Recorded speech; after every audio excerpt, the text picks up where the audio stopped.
Meus caríssimos leitores do Jornal da Besta Fubana, o colunista fubânico Carlos Brickman é um dos jornalistas mais respeitados deste país e os seus textos são reproduzidos em vários jornais e páginas de norte a sul e de leste a oeste, inclusive na revista Veja, onde a sua coluna é reproduzida no blog do Augusto Nunes.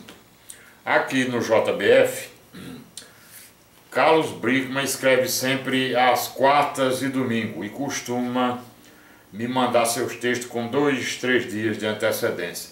Para a coluna de domingo passado, dia 5, ou seja, a coluna de ontem, domingo, né? O Brickman me mandou um texto cujo título era esse aqui: RIP, R-I, uma abreviatura, R-I-P, Descansa em Paz. Um texto que tratava do falecimento da ex-primeira-dama do Brasil, Dona Marisa Letícia. R-I-P é exatamente a abreviatura em latim da expressão Descansa em Paz, Requiescat in Pace.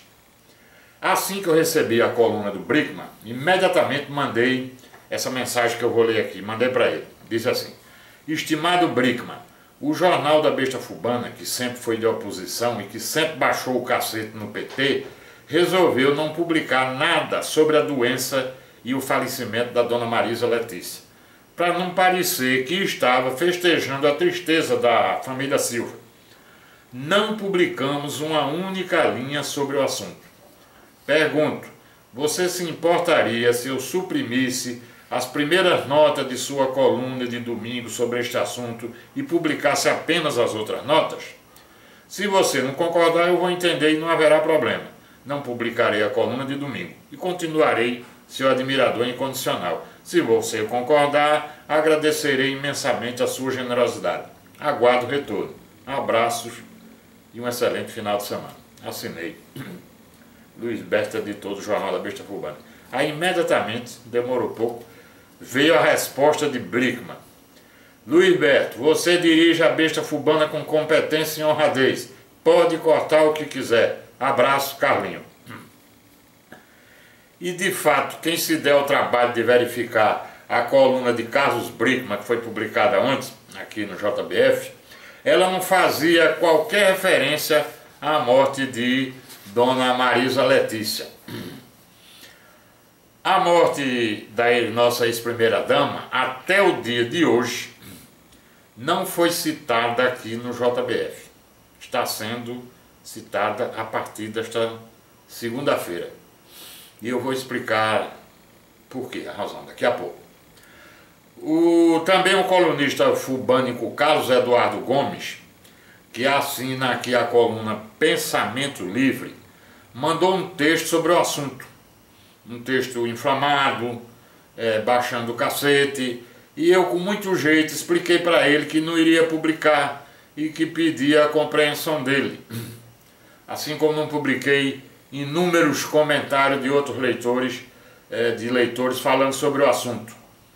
A todos pedi desculpa pela, digamos assim, pela censura, que não é uma instituição que é marca registrada dessa Gazeta aqui. Mas todos esses meus escrúpulos, todos os meus milindres, todo o meu constrangimento tiveram fim quando tomei conhecimento do comportamento e das palavras do próprio Lula, do viúvo, no velório da sua esposa. Que esse sujeito é um indivíduo da mais baixa qualificação, um bandidão, mentiroso, demagogo, aproveitador, é um fato que já é do conhecimento de todos os cidadãos de bem deste Brasil e de todas as pessoas que têm a visão perfeita, que enxergam a realidade e que o pensamento não é turvado por paixões ideológicas e nem nessas babaquices, essas bestialidades políticas. Simplesmente inacreditável o que este safado desse Lula fez, transformando o caixão da falecida num palanque e pronunciando um discurso que dá ânsia de vômito para quem se dispuser a ouvir até o final. O artista Sinfrônio, do jornal cearense Diário do Nordeste, resumiu a situação de maneira genial com essa passagem aqui, ó.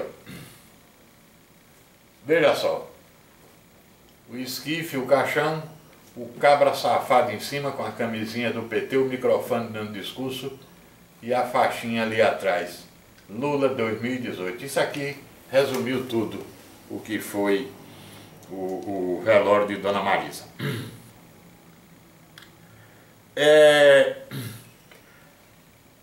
Esse cabra safado, esse imoral sem caráter, o bandidão Lula, botou a culpa da morte de Dona Marisa num monte de coisa, menos nele mesmo. Um traidor, um marido infiel, um marido que a putanhagem dele com Rose Noronha foi motivo de chacota até na imprensa estrangeira. E disso, claro, Dona Marisa sabia e sofria calada, sabendo até que a rapariga de Lula viajava no avião, viajava secretamente no avião presidencial, às custas, evidentemente, do dinheiro do contribuinte.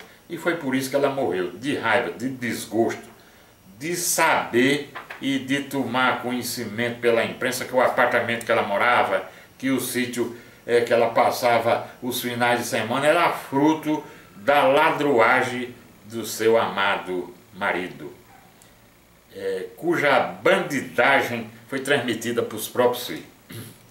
Fora o resto, né, que é do conhecimento de vocês todos. Essa postagem, essa gravação que eu estou fazendo agora, tem a finalidade de informar que a partir de agora o assunto não está mais proibido aqui no JBF. Colunistas e leitores podem dar sua opinião, exprimir seu nojo e sua indignação, dizer o que pensa sobre esse assunto. Eu vou fechar a postagem, vou fechar essa gravação com um vídeo da combativa jornalista Joyce Hasselman, intitulado, veja só o título do vídeo dela, Lula profana a própria viuvez. Presta atenção nas palavras dela.